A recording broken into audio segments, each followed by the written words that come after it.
Hello everyone, welcome to the channel of Education World.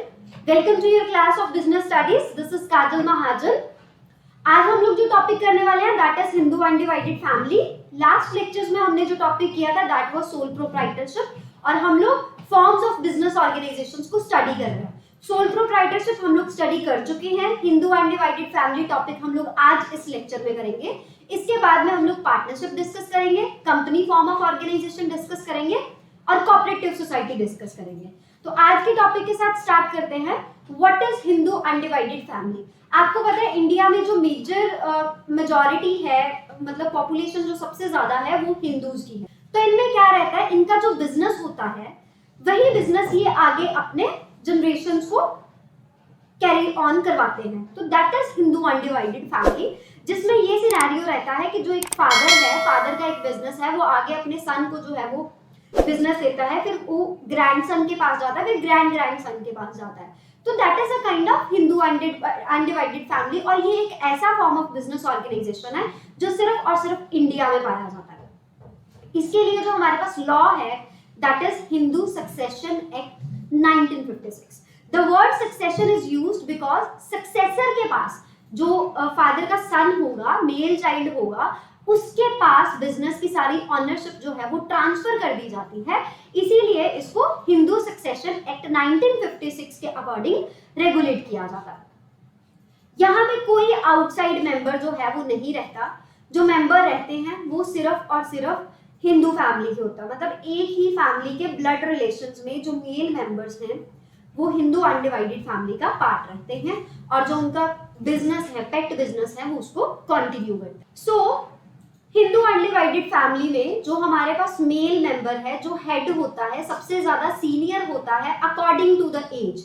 बेटा not according to the skills, according to the age, according to the generation. जो सबसे ज्यादा senior है, suppose करो एक घर में 3 जनरेशन रह रही हैं, father son grandfather, father and son. तो यहाँ पे जो हमारा कर्ता रहेगा दैट विल बी ग्रैंडफादर. तो जो एल्डेस्ट मेल मेंबर होगा दैट विल बी कर्ता. उनको जो कहा जाता है दैट इज कर्ता. एमसीक्यूज में बहुत बार इस टॉपिक को डिस्कस किया जाता है. कर्ता के रिलेटेड जो है क्वेश्चन पूछे जाते हैं.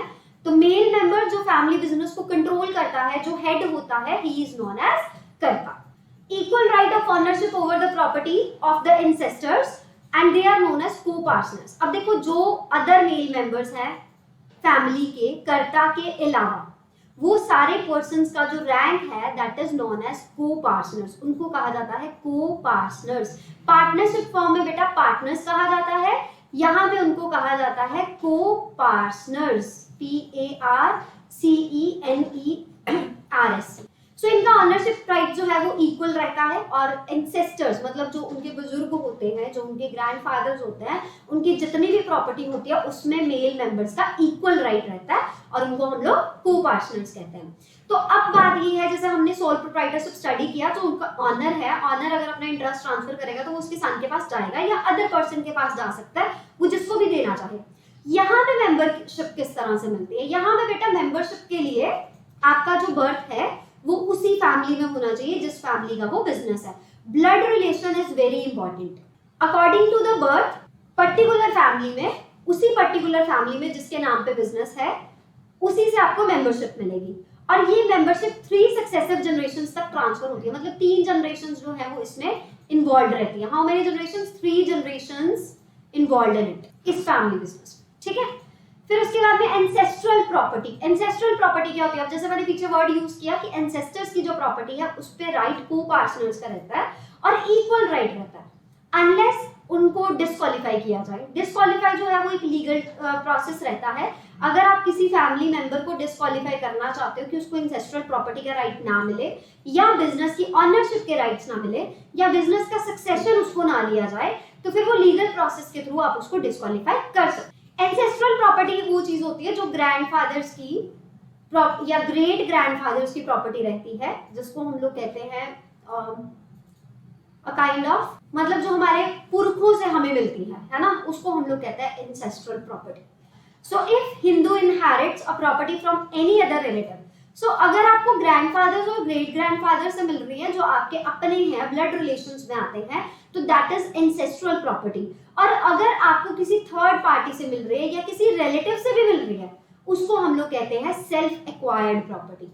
ठीक है, ये इसमें आ जाते हैं कजन्स के रिलेशनशिप्स। ठीक है, अब जैसे आप सन हो, आपके फादर के ब्रदर ने आपको प्रॉपर्टी गिफ्ट की है, तो that will be self acquired property, not the ancestral property. वो एंसेस्ट्रल प्रॉपर्टी नहीं रहेगी, that will be self acquired property. तो ये दो फर्क, अलग अलग टर्म्स है, दोनों में डिफरेंस रहता है। उसके बाद में systems of inheritance under the Hindu law. अच्छा, ऐसा है कि हिंदू लॉ के अंडर, जो मैंने आपको बताया हिंदू सक्सेशन एक्ट 1956, इसके अंडर हमारे पास दो सिस्टम्स है, एक है दयाभाग सिस्टम, एक है मिताक्षरा सिस्टम।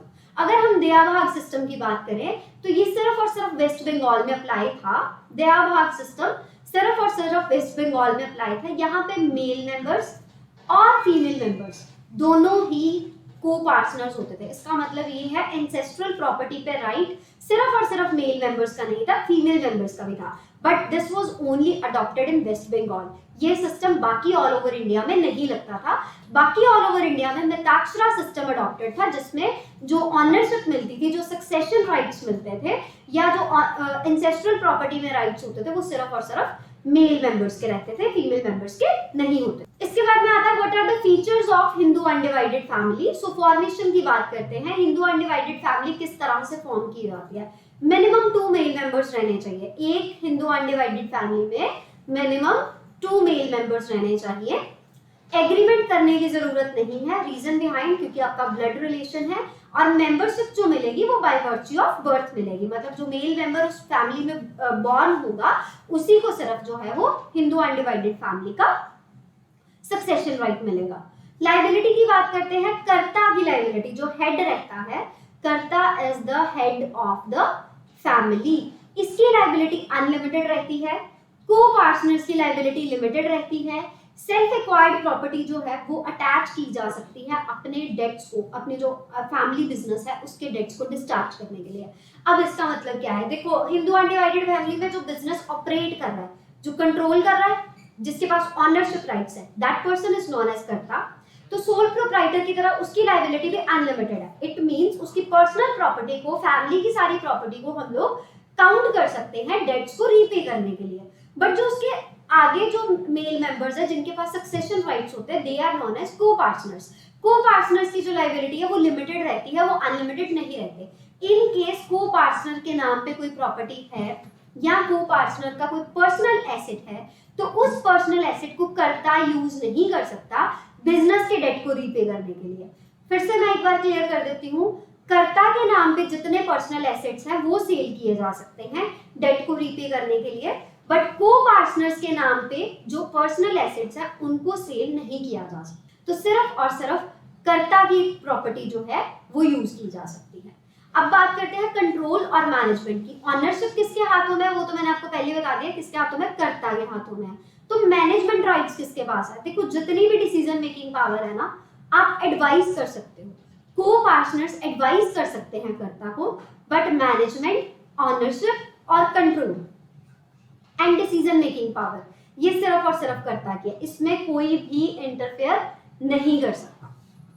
So only कर्ता is authorized to manage the business and decisions can be taken by him only. Continuity की बात करते हैं, in case कर्ता की डेथ हो जाती है, business can be continued by the way of succession rights transferred to the co-partners. Co-partners को मतलब उनमें से जो elder male member होगा फैमिली का, उसको वो राइट ट्रांसफर कर दिए जाएंगे, ही विल बिकम द कर्ता। So next eldest male member becomes the कर्ता।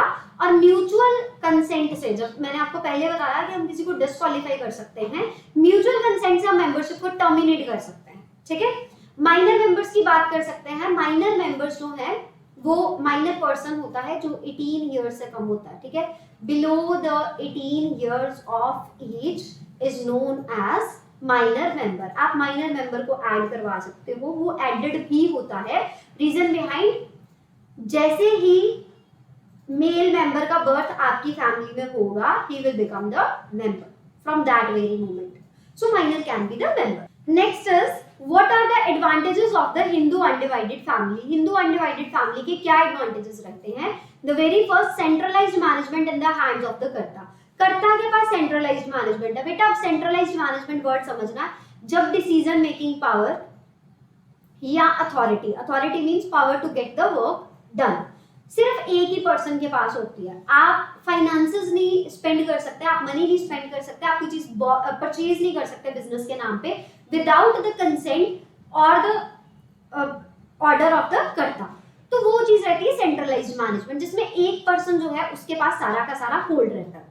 No one can interfere with the right to decide, decision making power किसी और के पास नहीं जा सकती। तो प्रॉम्प्ट और फ्लेक्सिबल डिसीजन मेकिंग रहता है। देखो, एक ही पर्सन ने डिसीजन लेना और वो बहुत क्विक ऑफ विट में वो डिसीजन ले सकता है।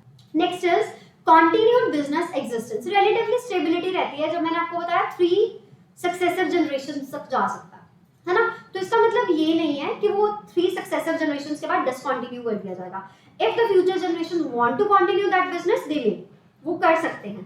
तो स्टेबिलिटी रहती है, death will not affect the business. Sole proprietor में डेथ इफेक्ट कर जाती थी इनकेस आपके पास नेक्स्ट सक्सेसिव नहीं है। तो यहाँ पे ऐसा नहीं होता, नेक्स्ट एल्डर मेंबर जो है वो पोजीशन ले लेता है। ऑपरेशंस टर्मिनेट नहीं हो पाते, कंटिन्यूटी जो है उसको किसी तरह का थ्रेट नहीं रहता, कंटिन्यू कर सकते हो आप बिजनेस, आपका बिजनेस रुकता नहीं। Next is limited liability of the members, members की लायबिलिटी लिमिटेड रहती है, नॉट द हेड। हेड हमारा करता है, that is disadvantage.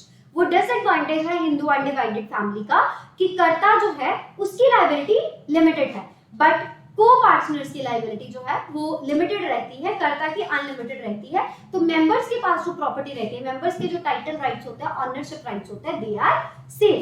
Increase the loyalty and the corporation, अब ऐसा रहता है कि आपका फैमिली बिजनेस है, आप अपने फैमिली में ऑब्वियस है जो है वो वेलनेस चाहोगे, ग्रोथ चाहोगे, प्रॉस्पेरिटी चाहोगे अपने बिजनेस की, तो लॉयल्टी रहती है। कोई भी फैमिली मेंबर एक दूसरे को चीट नहीं करता और बहुत ही ज्यादा डेडिकेशन से काम करते हैं। एफर्ट एंड रिवॉर्ड, देखो आप अपने फैमिली का बिजनेस कर रहे हो, जितना एफर्ट आप दोगे उतना आपको रिवॉर्ड मिलेगा। आपने वो बाहर वालों के साथ शेयर नहीं करना, वो फैमिली के पास ही वापस आएगा। So goodwill, reputation, name, contact, status, बेटा आप हम आज भी मार्केट में देखते हैं बहुत सारे बिजनेसेस ऐसे हैं जो फैमिली, हिंदू अनडिवाइडेड फैमिली से ओरिजिन में आए हैं और उसी तरह से कंटिन्यू चल रहा है। फॉर एग्जाम्पल बात करते हैं एमडीएच की। एमडीएच जो है वो अपनी फैमिली के नाम से जाना जाता है और आज के टाइम पे वो बहुत बड़ा ब्रांड है। जब वो शुरू किया गया था तो वो एक छोटी सी शॉप से किया गया था और धीरे धीरे उसके सक्सेसर जो है वो उसको कंटिन्यू करते गए and today it is a very big brand. Now comes to the disadvantages of Hindu undivided family. Limited resources रहते हैं। आप देखो है तो फैमिली इन्वॉल्व, आप लोग बोरो भी कितना कर लोगे, यूज आपको करनी पड़ेगी ओन्ड कैपिटल, बट जो स्किल्स हैं, जो नॉलेज है, वो सिर्फ उतनी ही एक्वायर और यूटिलाइज की जा सकती है जितने आपके पास मेंबर्स हैं। तो एक्सपेंशन का स्कोप थोड़ा लिमिटेड रहता है। कर्ता की लायबिलिटी अनलिमिटेड होती है, उसको बहुत सारे रिस्क फेस करने पड़ते हैं, बहुत सारी लायबिलिटी पे ऑफ करनी पड़ती है और इन केस वो जरूरत से ज्यादा इंडेप्टेड हो जाए तो फिर नुकसान इस बात का रहता है कि पर्सनल प्रॉपर्टी को सेल करने के चांसेस बन जाते हैं। डोमिनेंस ऑफ कर्ता, ऐसा इसलिए क्योंकि डिसीजन मेकिंग पावर सिर्फ एक ही पर्सन के पास है, दैट इज द हेड। और ये जरूरी नहीं है कि हेड को सारी नॉलेज हो, कई बार उनके जो सक्सेसर्स होते हैं they are well qualified, well knowledgeable and have a skills. So sole control जो है वो सिर्फ और सिर्फ कर्ता के हाथों में रहता है। मोनोपोली कंट्रोल रहता है। कई बार ऐसा हो जाता है कि उसकी वजह से फैमिली भी कंफ्लिक्ट्स अराइज होने शुरू हो जाते हैं या डिसीजन जो है वो सही नहीं लिए जाते। ये जो कर्ता की डोमिनेंस रहती है हिंदू अनडिवाइडेड फैमिली में, और आजकल वैसे भी आपको पता है न्यूक्लियर फैमिलीज हैं, है ना, जॉइंट फैमिलीज इतनी है नहीं है, न्यूक्लियर फैमिलीज है, तो कंफ्लिक्ट्स के चांसेस जो है वो बहुत ज्यादा रहते हैं जब आपका जो कंसेंसस है वो नहीं हो पाता।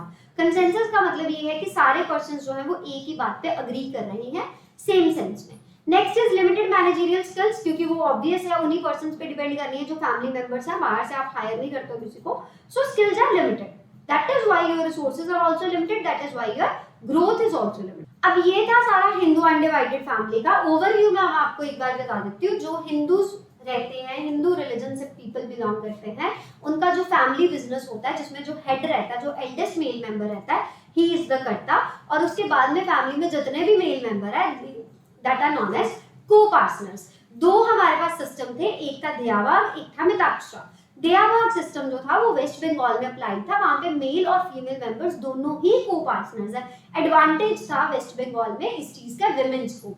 मिताक्षरा सिस्टम में वेस्ट बंगाल को छोड़ के बाकी सारे इंडिया में अप्लाई होता है और वहां पे सिर्फ मेल मेंबर्स को जो है वो सक्सेशन राइट था, बाकियों के पास नहीं था। Hindu succession act 1956 Hindu undivided family business को गवर्न करता है और इसका फायदा हमें ये रहता है कि सेंट्रलाइज्ड मैनेजमेंट होती है, बिजनेस ग्रो कर पाता है but up to a limited extent.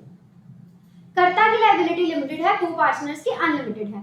Disadvantage देखा जाए तो क्योंकि कर्ता की लायबिलिटी लिमिटेड अनलिमिटेड है तो फैमिली बिजनेस सेल हो सकता है। फैमिली बिजनेस फैमिली प्रॉपर्टी जो है, जो इंसेस्ट्रल प्रॉपर्टी है जो कर्ता के नाम पे है, वो सेल हो सकती है। लॉसेस के चांसेस बहुत ज्यादा रहते हैं, फैमिली में कन्फ्लिक्ट होने के चांसेस बहुत ज्यादा रहते हैं due to the centralised management. और ग्रोथ के चांसेस जो है वो बहुत लिमिटेड एरिया में रह जाते हैं। रीजन में है क्योंकि ये फैमिली बिजनेस है। If a person do not want to get out of the family और to move to another city, so it will be a little bit difficult.